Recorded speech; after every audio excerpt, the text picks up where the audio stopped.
When I first got my little kitty, I had to learn how to take care of her.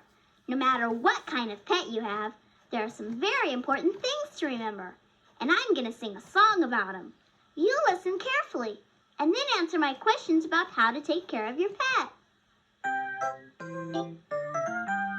Take good care of your pet. Take good care of your pet. Feed him what he's supposed to eat. Sometimes you can give him a treat. It's important, don't forget, feed your pet. What should you do to take care of your pet? That's right, feed your pet. Now here's something else you can do. Take good care of your pet. Take good care of your pet. Be sure to give him water to drink, 'cause he can't reach the kitchen sink. It's important, don't forget, some water for your pet. What should you give your pet? Right, give your pet some water to drink. Now here's something else you can do. Take good care of your pet. Take good care of your pet. Be gentle when you play a game, 'cause if you do, he'll do the same. It's important, don't forget, be gentle with your pet. Another reason to take good care of your pet is so you can put her in a pet show. Cricket's Clubhouse had a pet show once. Only the way it turned out was pretty funny. Would you like to hear what happened? You would? Okay, here goes. One time at a meeting of Cricket's Clubhouse, we were trying to think up new ways to earn some money. How about a lemonade stand, said Susan. Said her big brother, Jonathan. We already tried a lemonade stand. Yeah, said Cindy Lou. Let's think of something different. I know, I said. Let's have a pet show. How do you have a pet show, said Susan. It's easy, I said. Everybody brings a pet to the show, and then the judge decides which one is the best. Who's going to be the judge, said Cindy Lou. How about my dad, I said. That's not fair, said Jonathan. He'll think your pet is the best. Well, then, I said, how about our next door neighbor, Mrs. Griffin? Okay, said Jonathan. Mrs. Griffin will make a great judge. But how do we make money, said Susan. I guess I forgot to tell you, I said. Everybody who enters a pet in the show has to pay a quarter. Good idea, said Cindy Lou. So the next day, we told everybody on our block about the pet show, and I asked Mrs. Griffin if she would be our judge. Why, of course, said Mrs. Griffin. I'll be happy to. Then I went home and told Shadow about the pet show. Meow, said Shadow. I'm so glad you like the idea, I said. And now we have to make you all clean and pretty so you can win first prize. Well, I spent the whole morning brushing Shadow, and then I tied a big bow around her neck. She looks so cute. Well, I'll tell you the rest of the story. Why don't you brush Shadow too? At 12 o'clock, it was time for a pet show to start. I put Shadow in her basket and took her outside to the clubhouse. Everybody else was already there. Jonathan had his dog, Major, and Cindy Lou had her puppy, and Susan had her kitty. My little brother Corky even brought his goldfish. There was a bunch of other kids there too, and they all had pets. This looks more like a zoo than a pet show, said Jonathan. I think Jonathan was a little worried because his dog kept trying to get off his leash. Major, sit down, said Jonathan, and Major sat down for a minute. But then Cindy Lou brought her puppy over, and Major started barking again. I think we'd better begin the judging now, said Mrs. Griffin. Everybody line up next to your pet. So everybody lined up, or tried to anyway, because as soon as Jonathan lined up next to me, Shadow meowed really loud, and then Major tried to chase Shadow. Poor Shadow got so scared, she jumped out of her basket and ran up the apple tree. Then Cindy Lou's puppy got off his leash and ran after Shadow. And Major got away too and ran after Cindy Lou's puppy. It wasn't a pet show anymore. It was a zoo. "Cricket," said Mrs. Griffin, "you'd better go find your father." So Mrs. Griffin helped Jonathan to get Major back. And I helped Cindy Lou get her puppy back. And my dad climbed up the apple tree and got Shadow down. "I think our pet show is over for today," I said. "But who wins the prize?" said Jonathan. "Everybody wins a prize for being a good sport," said Mrs. Griffin. And guess what? She handed out a blue ribbon to everybody. Having a pet can be a big responsibility. You have to take him to the doctor for his vaccinations so he doesn't get sick. And you have to feed your pet the right kind of food so he'll be happy and healthy. Let's see how much you know about feeding a pet. I'll ask a question and you see if you know the right answer. Listen carefully. Which one of these is good for a dog? A donut, an apple, or a dog biscuit? The right answer is a dog biscuit. Donuts and apples may be all right for people, but not dogs. Now here's another one. Which one of these should you give a hamster? A cookie, a lettuce leaf, or a candy bar?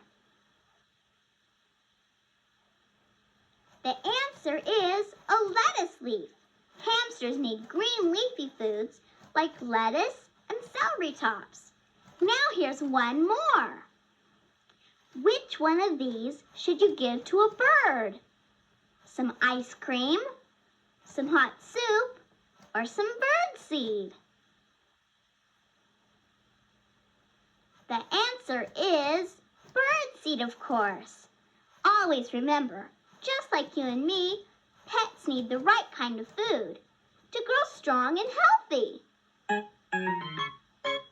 The other day, Corky saw a puppy in a pet shop window, and he really wanted it. But picture this. Some nice people came along and bought it. Corky was really sad, so when we got home, I pretended I was a puppy. Corky had such a good time. Pretty soon, he felt a lot better. You can pretend you're a puppy too. Just listen to this song and do what it says. First, you're gonna wag your tail.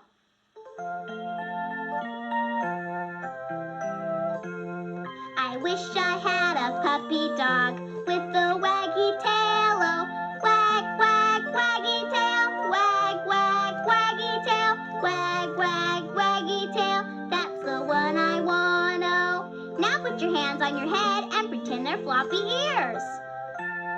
I wish I had a puppy dog with a floppy ear. Oh, flop, flop, floppy ear. Flop, flop, floppy ear.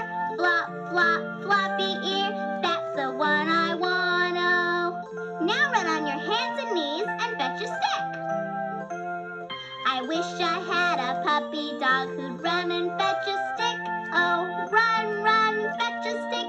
Run, run, fetch a stick. Run, run, fetch a stick. That's the one I want. Oh, now get ready to do all three. Will you be my puppy dog? You're just the one I want. Oh, wag, wag, waggy tail. Flop, flop, floppy ear. Run, run, fetch a stick. You're just the one I want. Oh. When I found Shadow, she was just a little kitten. A kitten is a baby cat. See if you can tell me the names of some other animal babies. I'll ask a question, and if you know the right answer, give yourself 1 point. Hold up one finger for each point you get. What is a baby sheep called? The right answer is a lamb. If you got it right, hold up one finger. Now here's another question. What is a baby dog called? The right answer is a puppy? Hold up another finger if you got it right. Now answer this one. When a cow has a baby, what is it called? A baby cow is called a calf. Hold up another finger if you got that one right. Now see if you can answer this one. What is a baby chicken called? A baby chicken is called a chick, of course. Hold up another finger if you got that one right. Now count how many fingers you're holding up. That's how many points you have. Is that terrific or what? Do you know the song about 3 little kittens who lost their mittens? It goes like this. 3 little kittens, they lost their mittens and they began to cry. Oh, mother dear, see here, our mittens we have lost. With lost your mittens, you naughty kittens, then you shall have no pie. Meow, meow, oh, you shall have no pie. Well, guess what? I know the story of how the 3 little kittens found their mittens. Would you like to hear it? You would? Great. When the 3 little kittens stopped crying meow, meow, the oldest kitten, whose name was Samantha, said, "Now where did we put those mittens? We must remember." "Yes," said the middle kitten, whose name was Melissa, "we must." "I bet I know where they are," said Tiffany, who was the littlest kitten of all. "I bet we left them at school." So the 3 little kittens went off to find their mittens. But the schoolhouse was closed, 'cause it was Saturday. "We're in trouble now," said Samantha. "Yes," said Melissa. "We won't have pie all weekend." "Don't worry," said Tiffany. "We'll crawl through a hole in the floor. Come on, let's go." So the 3 little kittens crawled through the hole and into the schoolhouse. "Whoa," said Melissa. "It's dark in here." "Of course it is," said Samantha. "It's Saturday." "Never mind," said Tiffany. "Let's go look under our desks." So the 3 little kittens started tiptoeing across the floor. They were halfway there when all of a sudden they heard a noise. "Did you hear that?" said Samantha. "Yes," said Melissa. "What was it?" "Probably just mice," said Tiffany. "Come on, you scaredy cats." The 3 little kittens were almost all the way across the floor when they heard the noise again. "That wasn't mice," said Samantha. "I'm scared." "Me too," said Melissa. "What if it's Ronald, the schoolhouse rat?" "Don't be silly," said Tiffany. "Nobody's ever really seen Ronald." And then they were at their desks. Samantha looked under hers, and sure enough, her mittens were right where she left them. Then Melissa looked under her desk, and there were her mittens too. But when Tiffany looked under her desk, she didn't see her mittens anywhere. Then all of a sudden, they heard a scary voice in the dark. "Looking for something?" "Yikes!" yelled the 3 little kittens. "Let's get out of here." "Not so fast," said the scary voice. "You can't leave without Tiffany's mittens." "That's all right," said Tiffany. "You keep them, whoever you are." And then slowly something started to creep towards them. The 3 little kittens were shaking and shivering because they thought it was Ronald, the schoolhouse rat. "Oh, please, Mr. Rat," said Samantha. "Don't hurt us." "Yes, please," said Melissa. "And we'll never come to school on Saturday again." "Now wait just a minute," said Tiffany. "We have as much right to be here as he does." "Of course you do," said the scary voice.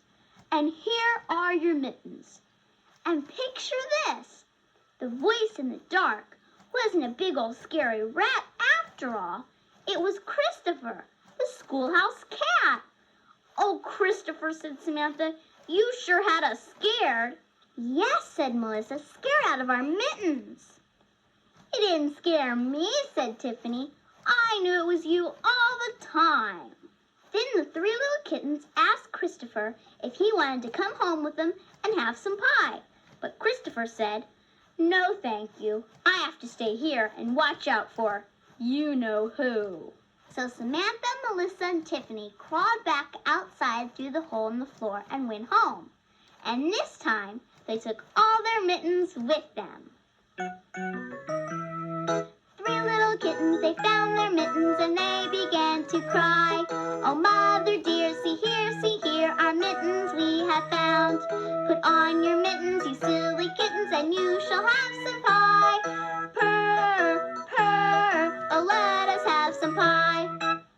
Shadow and I sure have had a good time playing with you.